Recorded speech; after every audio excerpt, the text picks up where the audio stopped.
अस्सलाम वालेकुम नाज़रीन, आज लतीफ़ खोसा ने बड़ी खबर दे दी। सुप्रीम कोर्ट के फैसले के बाद लतीफ़ खोसा ने अपना बड़ा फैसला सुना दिया।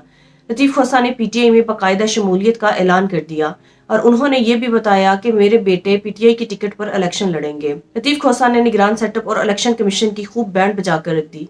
आइए पहले इनकी गुफ्तगू सुनते हैं, फिर इस पर बात करते हैं। इस दफा इलेक्शन आप भी कॉन्टेस्ट कर रहे हैं और क्या ये बात दुरुस्त है कि पीटीआई के टिकट से कर रहे हैं? देखिए, ये $1,000,000 क्वेश्चन है जो मुझसे हर शख्स पूछता है। आप खातिर जमा रखें, मैं 1-2 दिनों के अंदर ही ये फैसला करने वाला हूँ और मैंने अपनी फैमिली से, अपने दोस्तों से और सारे जो है इस हफ्ते के अंदर जो है मैंने मुलाकातें की हैं और यही कंसेंसस ज़्यादा ये हुआ है कि मुझे पीटीआई को ज्वाइन कर लेना चाहिए। बाकी रहा ये मेरे दोस्तों का जो है और मेरे भाई खानों का ये मुतालबा है और इमरान खान और उनकी पार्टी ने मेरी बहुत ज़्यादा अरसे से मेरी इसमें उन्होंने इस्तदा कर रखी है। तो फैसला हो गया है, लेकिन 1-2 दिनों में इसको अनाउंस करूंगा। बाकी मैं इलेक्शन लड़ता हूं या मेरे बच्चे। सर, अनाउंस कर दिया आपने, समझे? मैं तो इसको ब्रेकिंग न्यूज ले रही हूँ कि लतीफ़ खोसा साहब ने पीटीआई ज्वाइन कर ली। आप जो मर्जी कहते रहे,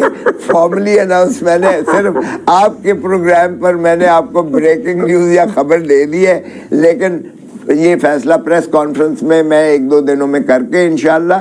और बाकी मैं इलेक्शन लड़ता हूँ या मेरे बेटे लड़ते हैं, अभी इस चीज का तयन बाकी है। ठीक है, मतलब अनाउंसमेंट हो रही है लेकिन फैसला हो गया है कि लतीफ़ खोसा साहब पीटीआई ज्वाइन कर रहे हैं। मेरे बेटे लड़ेंगे। ठीक है, और पीटीआई की टिकट से लड़ेंगे। हाँ, वो पीटीआई के टिकट पे ही लड़ेंगे, इसमें कोई शायबा नहीं है। लतीफ़ खोसा साहब, क्या मैं इस बात ये मैंने ठीक कही है, इसकी तस्दीक आपसे चाहूंगी या तरदीद, कि जिसको अगर थोड़ा चाहे वो इजहार करे या ना करे, क्योंकि अपनी अहलिया से करना था, तो औरतों के पास तो ये ऑप्शन भी नहीं था, तो अगर किसी ने इजहार करना था या किसी के जहन में अगर ये इबाम था भी कि इलेक्शन होंगे नहीं होंगे, जो सोशल मीडिया पे बहुत सारी चीजें चलती रही, वो आज मुकम्मल तौर पर इस फैसले से खत्म हो गया और अब 8 फरवरी 2024 को इंशाअल्लाह ताला मुल्क में आम इंतखाबात का इनेकाद होगा। मैं आपके साथ 100% मुत्तफिक हूँ और मैं मुबारकबाद पेश करता हूँ कि कम अज कम ये इबहाम जो है ये यकसर ख़त्म हो गया। अब कोई गुंजाइश नहीं है इस पर बहस व तमहीज़ की कि आगे चला जाएगा, पीछे चला जाएगा, ये हो जाएगा, वो हो जाएगा। जितनी चेमे गोइयाँ हो रही थी, कम अज़ कम उन्होंने दम तोड़ दिया। अगरचे मुझे थोड़ा सा जुमला मोतरज़ा कहने की इजाज़त दीजिएगा कि ये डिप्टी कमिश्नर और असिस्टेंट कमिश्नर, मैं ये नहीं कह रहा हूँ कि सारे ही बददियानत और बेईमान हैं, लेकिन जिस तरह से आज मैंने केस किया, आप हैरत होगी आपको कि मरवत साहब का जो डिप्टी कमिश्नर लाहौर ने जो डिटेंशन ऑर्डर 30 दिन का किया और कोट लखपत जेल में भेजा, और आज मैंने हाई कोर्ट में नालिश की, मैंने पढ़ के सुनाया, तो आप भी ज़रा सुन लीजिएगा।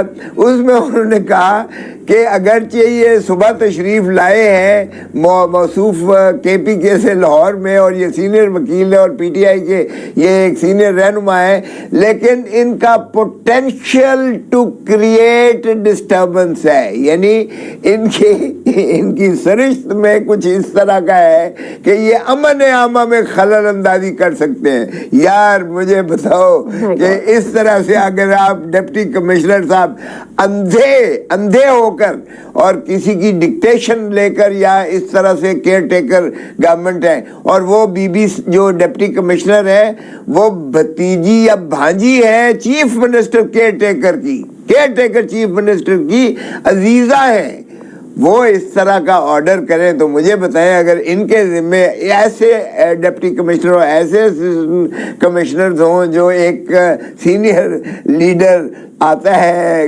खैबर पख्तूनख्वा से पंजाब में और उसी दिन आता है और ये कहें कि इसके पोटेंशियल चूके हैं लॉ एंड ऑर्डर क्रिएट करने के लिहाजा 30 दिन के लिए इसे पाबंद सलासिल किया जाता है। वो हाई कोर्ट बार के फंक्शन पे आया था, तो मुझे ये है कि चीफ जस्टिस साहब کاش یہ کر دیتے کم از کم کہ عدلیہ ہی سے سول جج سیشن جج لیے جائیں گے جو ریٹرننگ آفیسر اور ڈسٹرکٹ ریٹرننگ آفیسرز ہوں گے، تو اس سے کم از کم شفافیت انشور ہو جاتی۔ میں یہ نہیں کہتا ہوں کہ یہ بھی سارے فرشتے ہیں، لیکن کم از کم وہ جو ڈپٹی کمشنر اور اسسٹنٹ کمشنر جس طریقے سے او ایس ڈی بنائے جا سکتے ہیں، چونکہ وہ تابع ہوتے ہیں ایڈمنسٹریشن کے سیدھے، اور یہ جو یہ کیئر ٹیکر یا چیئر ٹیکر گورنمنٹ ہے، یہ ایک تسلسل ہے پی ڈی ایم کی حکومت کا، یہ نیوٹرل نہیں ہے، معاف کیجئے گا، اگرچہ قانون کی تو منتہا یہ تھی کہ ایک نیوٹرل سیٹ اپ بنایا جائے جو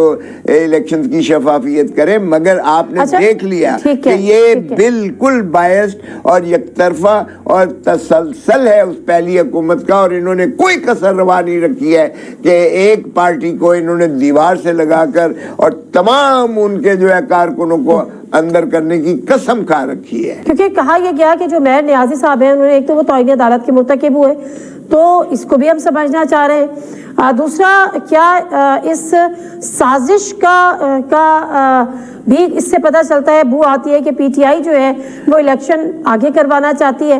کیونکہ وجہ یہ ہے کہ خود چیف جسٹس نے آج اقرار کیا اس بات کی وہ کی کہ پی ٹی آئی کی ہی پٹیشن پہ تو 8 فروری ہم نے الیکشن ڈیٹ رکھی بھی تھی۔ پھر یہ ساری چیزیں توہین عدالت کے مرتکب ہو گئے، جمہوریت بھی اس سے خطرے میں آ گئی، الیکشن بھی آگے کرنے کی سازش ہو گئی۔ یہ اس پٹیشن کا ایسا کیا متن تھا جو سارے یہ الزامات لگے ہیں؟ معاف کیجئے گا، یہ چیف جسٹس صاحب نے پھر دوبارہ اپنا جو ہے اپنے آپ کو کچھ تھوڑا سا دکھایا، رجحان جو ہے دوسری جانب، اور یا وہ ابھی تک بھول نہیں سکے ہیں کہ پی ٹی آئی نے ان کے خلاف ریفرنس کیا تھا کہ ان کو ہٹایا جائے، عہدہ ججی سے ہٹایا جائے۔ یہ تھوڑا سا اس سے مترشح ہوتا ہے۔ دیکھیں، بات یہ نہیں ہے، بات یہ ہے کہ اگر آپ اگر آپ اعتراض کرتے ہیں، پٹیشن کرتے ہیں، تو پھر اگر یہ بات انہوں نے کرنا تھی تو جج صاحب کو پھر نوٹس دیتے جنہوں نے فیصلہ کیا ہے۔ ارے بابا، اس میں کون سی غلط بات تھی؟ وہ کہہ رہے ہیں کہ بھائی صاحب خدا را ان ڈپٹی کمشنر اور اسسٹنٹ کمشنرز کو ڈسٹرکٹ ریٹرننگ آفیسر اور ریٹرننگ آفیسر اور پریزائڈنگ آفیسر نہ بنائیے گا، کیونکہ یہ تو تابع ہی حکومت کے ایگزیکٹو اتھارٹی ہے، اور اس سے شفافیت الیکشن نہیں ہوتی۔ 1985 سے آج تک جو ہے سارے الیکشنز میں ہمیشہ جوڈیشل آفیسرز ہی رہے ہیں، کیونکہ جوڈیشل آفیسر جو ہے وہ حکومت کے تابع نہیں ہوتا، وہ عدالت سے عدلیہ کے تابع ہوتا ہے۔ اس کا جو ہے چیف منسٹر کچھ بھی نہیں بگاڑ سکتا، یا پرائم منسٹر جوڈیشل آفیسر کا کچھ نہیں بگاڑ سکتا، جبکہ ڈپٹی کمشنر یا اے سی کو وہ او ایس ڈی بنا کے یا اس کو ڈسمس کر سکتا ہے۔ تو ایسا شخص کیسے کسی کا جو ہے بوجھ اٹھا سکتا ہے؟ اس لیے ہمیشہ یہی ہوتا ہے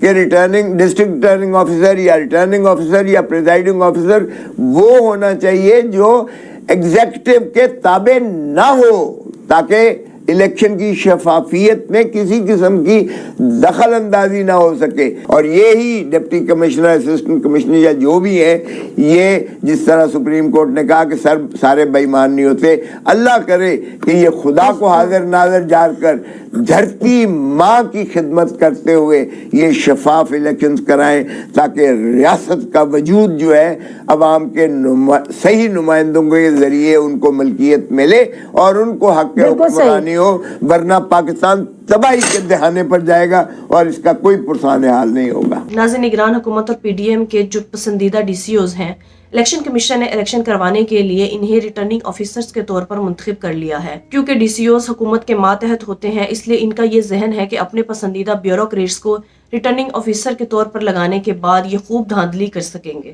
اور نگران حکومت ان پر اپنا پریشر بھی بنائے رکھے گی، کیونکہ یہ ان کے پسندیدہ ڈی سی اوز میں سے ہیں۔ नाज़रीन, जिस तरह से इलेक्शन कमीशन और सहूलतकार नून लीग की सहूलतकारी करने में और धांधली करने में इनका भरपूर साथ दे रहे हैं, क्या ही अच्छा होता कि जुडिशरी में से जजेस को रिटर्निंग ऑफिसर्स के तौर पर मुंतखब किया जाता, ताकि इन पर कोई भी इलेक्शन कमीशन या निगरान सेटअप अपना प्रेशर ना बना सकता। लेकिन इन्होंने बिना जुडिशरी से पूछे अपने ब्यूरोक्रेट्स में से पसंदीदा DCOs को रिटर्निंग ऑफिसर्स के तौर पर मुंतखब करना शुरू कर दिया है। दूसरी तरफ नाज़रीन, लतीफ़ खोसा ने बाकायदा तौर पर PTI में शमूलियत का ऐलान कर दिया है और उन्होंने ये भी बताया कि मेरे बेटे आइंदा PTI की टिकट पर इलेक्शन लड़ेंगे। अगर अल्लाह ने और अवाम ने साथ दिया तो लतीफ़ खोसा जैसे अजीम लोग PTI में शामिल होकर PTI को मजीद मजबूत बनाएंगे और इलेक्शन जीतेंगे और ऐसी हुकूमत बनाएंगे जो बजाय इंतकाम के और जुल्म और बर्बरियत की मिसालें कायम करने के इस मुल्क को कौम के लिए बेहतर हुकूमत बनाएगी और इस मुल्क को अमन का गहवारा बनाएगी।